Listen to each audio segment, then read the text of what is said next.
ঈদের দিনও সকালবেলা, আমি ঈদের দিন আজ ঈদ ফজরের নামাজ পড়ে আমি টেইলারের দোকানে দাঁড়ায় ছিলাম।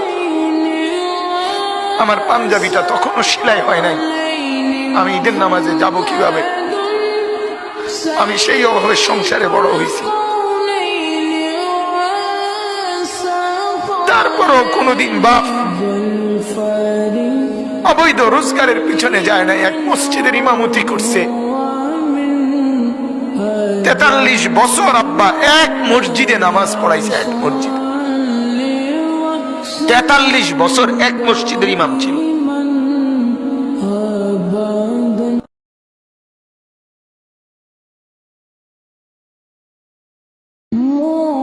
ঈদের দিনও সকালবেলা, আমি ঈদের দিন আজ ঈদ ফজরের নামাজ পড়ে আমি টেইলারের দোকানে দাঁড়ায় ছিলাম। আমার পাঞ্জাবিটা তখনও সেলাই হয় নাই। আমি ঈদের নামাজে যাব কিভাবে? আমি সেই অভাবে সংসারে বড় হয়েছি। তারপরও কোনোদিন বাপ